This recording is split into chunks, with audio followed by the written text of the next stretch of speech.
మనం వాక్యంలోకి వెళ్దాం.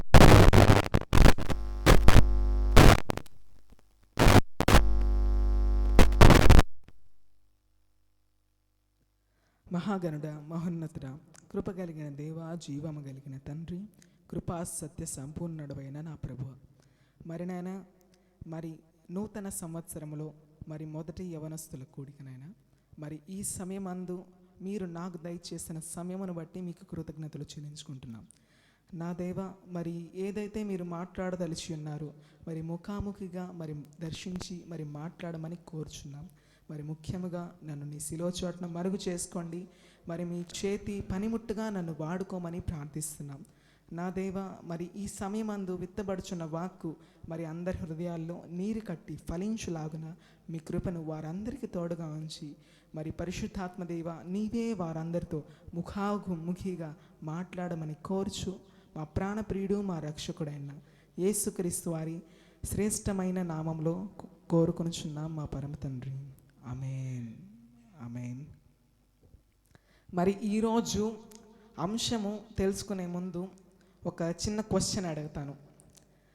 మరి 9 months టు 12 months బేబీస్కి వాళ్ళ మ్యాజిక్ మూమెంట్ ఏంటి అంటే వాళ్ళ లైఫ్లో ఆ టైంలో ఇంపార్టెంట్ మూమెంట్ ఏముంటుంది? 9 months 12 months ఏముంటుంది చెప్పండి. నడక. ఫస్ట్ టైం నడుస్తారు. ఆ టైంలో తప్పటడుగులు వేస్తుంటాం. ఆ టైంలో నడిచేటప్పుడు మరి పిల్లలు చాలా సంతోషపడుతూ ఉంటారు. మరి తప్పటడుగులు వేస్తా మరి కింద పడుతూ లేస్తూ ఉంటారు. మరి ఏం చేస్తారు తల్లిదండ్రులు? మరి చేయి పట్టుకొని మరి నడిపిస్తూ ఉంటారు. మరి తల్లిదండ్రుల అడుగుల్లో అడుగేసుకుంటూ మరి చిన్నపిల్లలు వెళ్తూ ఉంటారు. ఈరోజు మన అంశం అదే. ఏంటి? నడక. మరి ఎవరితో నడక? మరి మనము ఎవరితో నడవాలి? దేవునితో నడవాలి. మరి ఈరోజైతే మనము నడవడం ఒక వ్యక్తిని ఆధారముగా చేసుకొని మరి బైబిల్లో మరి నడవడం అనేది చూస్తున్నాం. ఈ టాపిక్ నడవడం అనేది చాలా ఇంపార్టెంట్ మన లైఫ్లో. మరి నడవడం అంటే దేవునితో జీవితాంతం నడవాలి. ఏదో కొన్ని దినములు నడిచి మరి దాని తర్వాత వదిలేసేది కాదు. మరి దేవునితో జీవితాంతం నడవాలి. మరి ఆ వ్యక్తి మనందరికీ బాగా తెలుసు. పాత నిబంధనలో వ్యక్తి. ఒక హింట్ ఇస్తాను, చెప్పండి. మరి ఆ వ్యక్తి అయితే చనిపోలేదు, డైరెక్ట్గా దేవుని రాజ్యానికి తీసుకొని వెళ్ళబడ్డాడు. హనోకు. కరెక్ట్. మరి ఆయన అయితే మన నడక అనగానే మరి హనోకు గుర్తొస్తాడు. ఇందుకు మరి దేవునితో హనోకు నడిచాడు. మరి కొన్ని వందల సంవత్సరాలు మరి దేవునితో నడిచాడు హనోకు.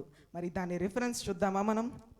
ఆదికాండం 5వ అధ్యాయం 21వ వచనం నుండి 24 వచనాలు చదువుకుందాం. హనోకు 65 ఏండ్లు బ్రతికి మెతుషలేమును కనెను. హనోకు మెతుషలేమును కనిన తరువాత 300 ఏండ్లు దేవునితో నడుచుచు కుమారులను కుమార్తెలను కనెను. హనోకు దినములన్నీయు 365 ఏండ్లు. హనోకు దేవునితో నడిచిన తరువాత దేవుడు అతనిని తీసుకొని పోయెను కనుక అతడు లేకపోయెను.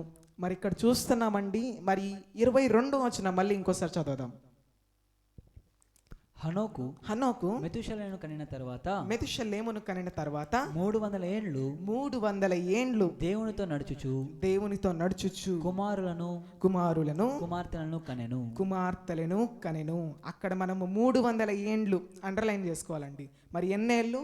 300 ఏండ్లు మరి దేవునితో నడిచాడు. ఎవరు? హనోకు నడిచాడు. మరి 300 ఏళ్ళు నడుస్తూ మరి కుమారులను కన్నాడంట. మరి మొత్తం కాలం ఆయన దినములన్నీ ఎంత? ఇందాక చూసినప్పుడు 365 అంటే మనకు గుర్తొచ్చేది ఇయర్. 1 ఇయర్లో 365 డేస్ ఉంటాయి. అంటే దేవునికి ఆయన పట్ల ఎంత ఉన్నత ప్రణాళిక ఉంది. ఆయన జీవితము సంపూర్ణం చేయబడింది. ఆయన అయితే మరణించలేదు. దేవుడు ఆయన్ని తీసుకొని వెళ్ళాడు. కానీ అయినప్పటికీ కూడా ఈ భూమి మీద ఉన్నంత కాలం సంపూర్ణం 365, ఏ మ్యాజిక్ నెంబర్. వాట్? ఒక ఇయర్లో 365 డేస్ ఉంటాయి, అది సంపూర్ణం. మరి 65 ఏండ్లకి మరి మెతుషెలెమును కనిన తర్వాత 300 సంవత్సరాలు నడిచాడు. మరి ఈ నడవడం మరి ఏ విధంగా నడవాలి దేవునితో? మరి ఒక 4 పాయింట్లు చూసుకుందాం మనం. మరి సంబంధం, ఫస్ట్ పాయింట్ వచ్చి సంబంధం. బాగా గుర్తుపెట్టుకోండి. మరి సంబంధంకి మరి ఒక ఎగ్జాంపుల్ చెప్తాను. ఫర్ సపోజ్ వైఫై ఉంది. ఇప్పుడు మనం వైఫైని వాడుకోవాలి. దేనికోసం వాడుకుంటాం? ఇంటర్నెట్ కోసం వాడుకుంటాం. సో వైఫైని వాడుకోవాలంటే మనకేం కావాలి? ఒక వైఫై సెటప్ చేసుకున్నట్లయితే పాస్వర్డ్ కావాలి. మరి సేమ్ ఇక్కడ వైఫై లేదా ఇంటర్నెట్ అంటే ఇక్కడ దేవునితో నడవాలి అంటే ఒక పాస్వర్డ్ కావాలి. ఆ పాస్వర్డే ఒక సంబంధం, దేవునితో మనము కలిగి ఉండాల్సిన సంబంధం పాస్వర్డ్. అది ఒక మంచి సంబంధం దేవునితో మనము కలిగి ఉండాలి. It's an agreement between you and God. మరి ఎటువంటి రకమైన సంబంధం, ఎటువంటి రకమైన అగ్రిమెంట్? నా దేవా, సమస్తమును నేను నీకు అప్పచెప్పుకొనుచున్నాను, నాదంటూ ఏమీ లేదు, సమస్తము నీవిచ్చిందే, మరి సమస్తము నీ చేతులకే అప్పచెప్పుకొనుచున్నాను, నీవిచ్చున్నావు, నీవే తీసుకుంటావు అని చెప్పేసి ఇటువంటి రకమైన అగ్రిమెంట్ దేవునితో కలిగి ఉండాలి. మరి ఇటువంటి రకమైన సంబంధం గురించి మనము ఒక వచనం చూసుకుందాం. ఆమోసు 3వ అధ్యాయము 3వ వచనము. ఆమోసు 3వ అధ్యాయం 3వ వచనం. సమ్మతింపకుండా ఇద్దరు కూడి నడుతురా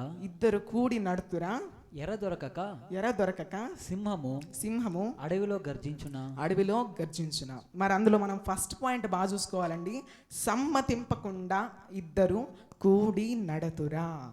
మరి సమ్మతింపకుండా అంటే ఒక అగ్రిమెంట్. దేవునికి నీకు మధ్యన ఒక అగ్రిమెంట్ లేకుండా నువ్వు నడవగలవా? దేవునితో నడవగలమా? నడవలేం. మరి ఒక చిన్న ఎగ్జాంపుల్ కూడా తీసుకుందాం. మరి ఈ మధ్య కొన్ని ఆటలు ఉంటాయండి. మరి ఇద్దరు కలిసి నడవాలని చెప్పేసి, మరి ఒక వ్యక్తి ఇక్కడ ఉంటాడు, ఇంకో వ్యక్తి తన పక్కన ఉంటాడనమాట. మరి ఈ వ్యక్తికి ఆ వ్యక్తి కాలికి తాడు కట్టేస్తారు. మరి ఆటలో మరి ఏం చేయాలి? మరి ముందుకు నడవాలి. మరి ముందుకు నడవాలంటే ఇద్దరు ఒకడేమో లెఫ్ట్ సైడ్ పుల్ చేస్తా, ఇంకోటి రైట్ సైడ్ పుల్ చేస్తూ ఉంటే మరి వెళ్ళగలరా? ముందుకి వెళ్ళలేరు. మరి ముందుకు నడవడం కష్టం. అంటే ఇద్దరు సమ్మతించుకున్న తర్వాత మరి వెళ్తే మరి ఆటలో విన్ అవుతారు. ఇప్పుడు చాలా చోట్ల ఉంటాయి ఆ ఆటలు. అట్లా ఇద్దరు సమ్మతించబడాలి. మరి ఇద్దరు ఒక అగ్రిమెంట్కి రావాలి.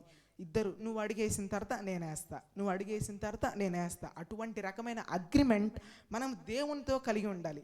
కానీ ఇక్కడ మనుషులతో నువ్వు వేసిన తర్వాత నేనేస్తా అడుగు, అట్లా కాకుండా మరి దేవుని ఏ దారి చూపిస్తే ఆ దారిలోనే వెళ్ళాలి. మరి దేవుడు పాదాలు ఎక్కడుంటే, పాదముద్రలు ఎక్కడుంటే ఆ పాదముద్రల మీదే మన అడుగులు కూడా ఉండాలి. ఇది ఫస్ట్ పాయింట్. ఏంటి? దేవునితో నడవడంలో ఫస్ట్ పాయింట్ ఏంటది? సమ్మతించుకోవడం, మరి సంబంధము కలిగి ఉండడం. మరి రెండో పాయింట్ చూద్దాం.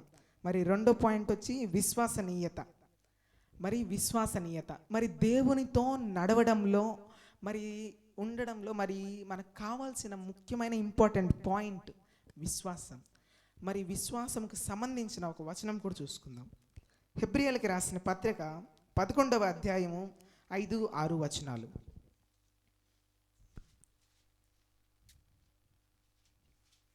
హెబ్రీయులకు రాసిన పత్రిక 11వ అధ్యాయము 5వ వచనము 6వ వచనము. విశ్వాసమును బట్టి హనోకు మరణము చూడకుండునట్లు కొనిపోబడెను. అతడు కొనిపోబడక మునుపు దేవునికి ఇష్టుడై ఉండెనని సాక్ష్యము పొందెను. కాగా దేవుడు అతనిని కొనిపోయెను గనుక అతడు కనబడలేదు. విశ్వాసము లేకుండా దేవునికి ఇష్టుడై ఉండుట అసాధ్యము. దేవుని యొద్దకు వచ్చువాడు ఆయన ఉన్నాడనియు తన్ను వెదుకు వారికి ఫలము దయచేయువాడనియు నమ్మవలెను కదా. మరి ఆరో వచనము మనకి చాలా ఫెమిలియర్, మనకి బాగా తెలుసు. ఏంటి? మరి దేవుడి దగ్గరకు వచ్చేవాడు మరి దేవుడు ఉన్నాడని చెప్పేసి నమ్మాలి. మరి అందులో ఫస్ట్ పాయింట్ ఉంటుంది, మళ్ళీ చదువు 6th వచనంలో, విశ్వాసము లేకుండా దేవునికి ఇష్టడై ఉండుట అసాధ్యము. చాలు. మరి అక్కడ మనం ఏం అర్థం చేసుకోవాలండి? విశ్వాసము లేకుండా దేవునికి ఇష్టడై ఉండుట అసాధ్యము. మరి ముందు వచనంలో మనం చూసుకున్నాం, మరి హనోకు దేవునికి ఇష్టడై ఉన్నాడు అని చెప్పేసి మరి 5వ వచనంలో చూసుకున్నాం మనం. అంటే దాన్ని బట్టి మనం ఏం అర్థం చేసుకోవాలి? మరి హనోకు చాలా గొప్ప విశ్వాసము దేవుని పట్ల కలిగి ఉన్నాడని చెప్పేసి మనం అర్థం చేసుకోవాలి. మరి హనోకు వంటి విశ్వాసము మనకు కూడా కావాలని చెప్పేసి ప్రతిరోజు దేవుణ్ణి ప్రార్థనలో అడగాలి. మరి అట్టి గొప్ప విశ్వాసము హనోకు ఉంది. మరి కాబట్టే హనోకు దేవునికి ఇష్టడై ఉండగలిగాడు. మరి ఇప్పుడు దీన్ని ఒక చిన్న ఎగ్జాంపుల్గా తీసుకుందాం. ఇప్పుడు మన జీవితం ఉందండి. మన జీవితం దేవుని దగ్గరికి వెళ్ళినప్పుడు మరి దేవునికి మనం లెక్క చెప్పాలి. ఇప్పుడు మనం ఈ భూమి మీద ఉన్నప్పుడే దేవుడు మనం ఏం చేస్తున్నాడో చూస్తూ ఉంటాడు. ఫర్ సపోజ్ ఇప్పుడు మనము ఇన్స్టాగ్రామ్ ఉంది, మరి యూట్యూబ్, వాటిల్లో రీల్స్, షార్ట్స్ ఉంటాయి కదండి. షార్ట్స్, ఒక షార్ట్ వచ్చినప్పుడు ఫర్ సపోజ్ దేవుని పాటే వచ్చింది, మరి ఆ పాట నీకు బాగా నచ్చినప్పుడు మీరు ఏం చేస్తారు? లైక్ చేస్తాం. మరి అది మన జీవితము కూడా దేవుడు చూసినప్పుడు దేవుడు కూడా మన జీవితానికి ఒక డబుల్ ట్యాప్ ఇచ్చి లైక్ చేసే విధంగా ఉండాలి. మరి దాన్ని బట్టి మనము ఏం అర్థం చేసుకోవాలి? దేవునికి ఇష్టంగా ఉండాలి అంటే మరి విశ్వాసము కావాలి. మన జీవితము దేవుని దగ్గరికి వెళ్ళినప్పుడు మరి ఒక డబల్ ట్యాప్ ఇచ్చే విధముగా ఉండాలి. మరి ఇక్కడ విశ్వాసం, it is a certified batch, it is a certificate. మరి దేవుని దగ్గరికి మనం వెళ్ళినప్పుడు దేవా నా విశ్వాసం ఇది అని మనం చెప్పుకోగలగాలి. ఇది 2వ పాయింట్. ఫస్ట్ పాయింట్ ఏం చూసుకున్నాం? సంబంధం. మరి 2వ పాయింట్ ఏం చూసుకున్నాం? విశ్వాసం. మరి 3వ పాయింట్ చూసుకుందాం, మన ఆత్మీయ జీవితం. 3వ పాయింట్ మన ఆత్మీయ జీవితం. మన ఆత్మీయ జీవితము కూడా దేవుని నడకలో ఒక పాలి భాగం. మన ఆత్మీయ జీవితం ఎలా ఉందనేది మరి దేవునితో నడకని చెప్తుంది. మరి దీన్ని కూడా ఒక ఎగ్జాంపుల్ తీసుకొని చూద్దాం. ప్రతి ఒక్క పాయింట్ ఒక చిన్న ఎగ్జాంపుల్ తీసుకుంటే మన మైండ్లో అంటే గుర్తుండిపోద్ది. మరి మన ఆత్మీయ జీవితంని ఒక చేపతో పోలుద్దాం. ఒక చేపతో పోల్చినప్పుడు ఇప్పుడు బాగా ప్రవాహం ఉంది, ఒక రివర్ వెళ్తూ ఉంది. మరి ఆత్మీయ జీవితం ఒక చేపతో పోల్చినప్పుడు ఆత్మీయ జీవితంలో మనము బ్రతికి ఉన్నప్పుడు ఏ విధముగా ఉంటాం? ఆ ప్రవాహానికి ఎదురు ఈదుతాం. మనం ఆత్మీయ జీవితంలో బ్రతికి ఉన్నప్పుడు మరి ఆ ప్రవాహానికి ఎదురు ఈదడానికి ట్రై చేస్తాం. కష్టమో నష్టమో దేవుని కృపను బట్టి మనము ఆ ప్రవాహానికి ఎదురు ఈదుతాం. అదే ఆత్మీయ జీవితంలో చనిపోయిన స్థితిలో ఉంటే ఆ ప్రవాహానికి కొట్టుకొని వెళ్ళిపోతాం. ఇక్కడ ప్రవాహం ఏంటంటే ఈ లోకంలో ఉండే మలినం, ఈ లోకంలో ఉండే పాపం. ఈ లోకం ఇంత మలినంగా ఉంది, పాపంగా ఉంది. మరి ఆ వ్యక్తి చూడు, ఈ వ్యక్తి చూడు, అతను చేస్తున్నాడు, నేను చేయొచ్చు, తప్పేం లేదు అని అనుకుంటే కాదు. మరి దేవుడు చూస్తున్నాడు. మరి ఆ వ్యక్తి చేస్తున్నాడని నువ్వు చేస్తే ఆ వ్యక్తి రేపు లెక్క చెప్పాలి. నువ్వు కూడా రేపు లెక్క చెప్పాల్సి వస్తుంది. ఆ అబ్బాయి చేశాడు, పలానా వ్యక్తి చేశాడు అని చెప్పేసి నువ్వు కూడా చేస్తే మరి దేవునికి నువ్వు కూడా లెక్క చెప్పాల్సి వస్తుంది. మరి ఈ లోకం, మరి దీనికి సంబంధించిన ఒక వచనం చదువుకుందాం.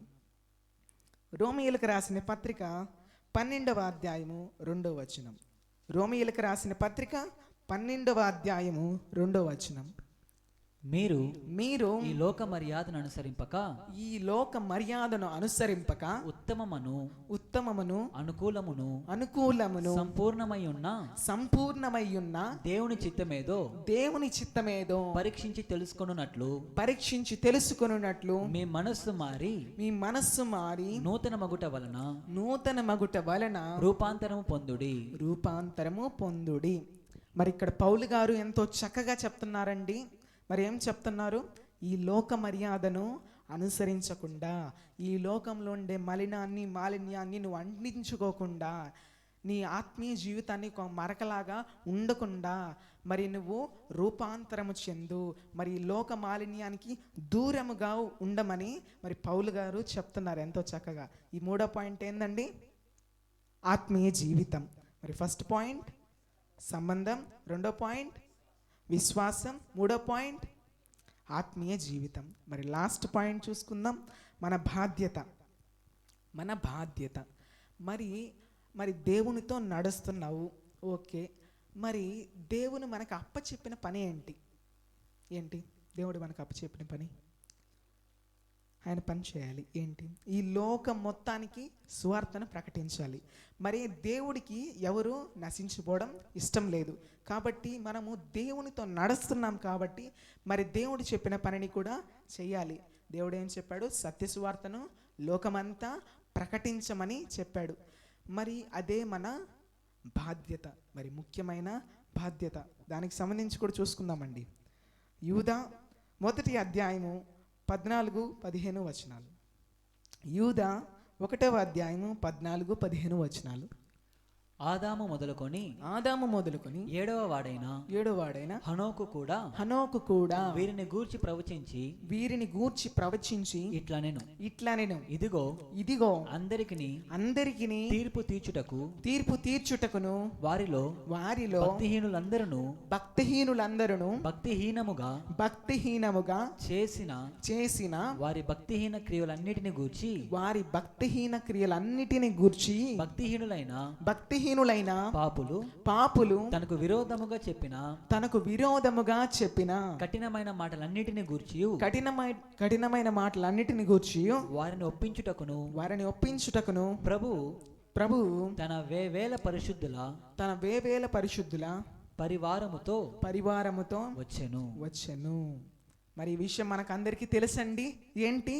మరి మళ్ళీ దేవుడు తిరిగి రాబోతున్నాడు. ఏ విధంగా? రాజులకు రాజుగా, ప్రభువులకు ప్రభుగా, మేఘవాహనుడై రాబోతున్నాడు. మరి ఈ విషయాన్ని మనం లోకమంతా చెప్పాలి. మరి హనోకు మరి ఆ దినాల్లోనే చెప్పాడు. మరి హనోకు దినాలు ఏంటంటే నోవాహు కంటే ముందు దినాలు. అంటే నోవాహు అంటే మీకు ఏం గుర్తొస్తుంది? నోవాహు అనగానే ఓడంటే జలప్రళయం. దేనికి అంతలా ఉన్న వర్షం కురిపించి జలప్రళయం తీసుకురావాల్సిన అవసరం వచ్చింది? దేవుని యొక్క ఉగ్రత. దేనికి?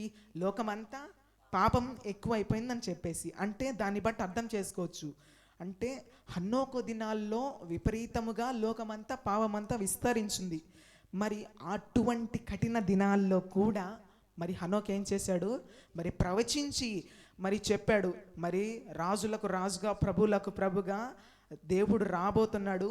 ప్రతి దానికి తీర్పు ఒకటి ఉంది, మీరందరూ దానికి సమాధానం చెప్పాలని చెప్పేసి అటువంటి కఠిన దినాల్లో కూడా మరి హనోకు చెప్పాడు. మరి ఈ దినాల్లో మనం చేస్తున్నామా? మరి 4th పాయింట్ అదే. ఏంటి? బాధ్యత. మరి ఈ లోకమంతా మనం చెప్పాలి. మనకి తెలిసిన వారికి అట్లీస్ట్ అది మనకి చిన్న బాధ్యత. మరి దేవుడు మనకి ఇచ్చిన బాధ్యత. ఆ మాత్రం కూడా చేయకపోతే మనకు విశ్వాసిగా ఉండి వేస్ట్. మరి దేవుడు మనకి ఇచ్చిన బాధ్యతను మనం నెరవేర్చాలి. మరి ఏంటది? సర్వలోకానికి సత్యసువార్తను ప్రకటించడం. మరి 4 పాయింట్లు చూసుకున్నామండి. ఏంటి? ఫస్ట్ పాయింట్ దేవునితో సంబంధం.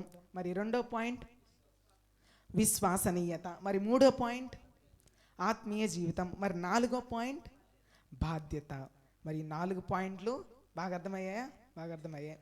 మరి ఈ సంబంధం దేనికి? వైఫై. సంబంధం వైఫై. విశ్వసనీయత లైక్. మరి దేవుడి దగ్గరికి మన జీవితం వెళ్ళినప్పుడు మనం లైక్ పొందే విధంగా ఉండాలి. మరి ఆత్మీయ జీవితం. ఆత్మీయ జీవితంలో ఒక బాగా ఈదే చాపలా ఉండాలి. ప్రవాహానికి ఎదురు ఈదే చాపలా ఉండాలి. మరి చివరిగా బాధ్యత ఏంటి? సత్యసువార్త ప్రకటించాలి. మరి లోకమంతా ఆయన రాబోతున్నాడు, తీర్పు తీర్చడానికి రాబోతున్నాడు అని చెప్పేసి చెప్పాలి. చివరిగా ఒక్క వచనం చూసుకుందాం. మరి యోహాను 8వ అధ్యాయము 12వ వచనం. యోహాను 8వ అధ్యాయము 12వ వచనం. మరలా యేసు యేసు నేను లోకమునకు వెలుగును, నేను లోకమునకు వెలుగును, నన్ను వెంబడించువారు చీకటిలో నడవక జీవపు జీవపు వెలుగు కలిగి యుండునని వారితో చెప్పెను. అక్కడ యేసుక్రీస్తు వారే చెప్తున్నారు. ఏమని చెప్తున్నారండి? నేను లోకానికి వెలుగును, నన్ను వెంబడించువారు చీకటిలో నడువక జీవపు వెలుగు కలిగి యుండునని వారితో చెప్పెను. మరి ఈ 4 పాయింట్లు చూసుకున్నాం కదండి. ఈ తక్కువే, కానీ ఈ 4 పాయింట్లో మనం ఏం అర్థం చేసుకున్నాం? దేవునితో ఏ విధంగా నడవాలి అని చెప్పేసి ఈ 4 పాయింట్లు మనకి చెప్తున్నాయి. మరి యేసుక్రీస్తు వారే చెప్తున్నారు, ఆయనతో నడిస్తే ఏ విధంగా ఉంటుంది, జీవపు వెలుగును మీరు పొందుకుంటారు అని చెప్పేసి యేసుక్రీస్తు వారు చెప్తున్నారు. మరి హనోకును ఆధారం చేసుకుని మనం ఇదంతా చెప్పాం. హనోకు ఎన్ని సంవత్సరాలు బ్రతికాడండి? 365. మరి ఎన్ని సంవత్సరాలు దేవునితో నడిచాడు? 300 సంవత్సరాలు నడిచాడు. మనం అట్లీస్ట్ ఈ సంవత్సరం ఒక తీర్మానము కలిగి 300 రోజులైనా దేవునితో నడవాలని అందరూ ఒక తీర్మానం తీసుకోవాలి. ఓకేనా? మన వినికిడిలో దేవుడు ఈ మాటలను దీవించి ఆశీర్వదించును గాక. ఆమేన్.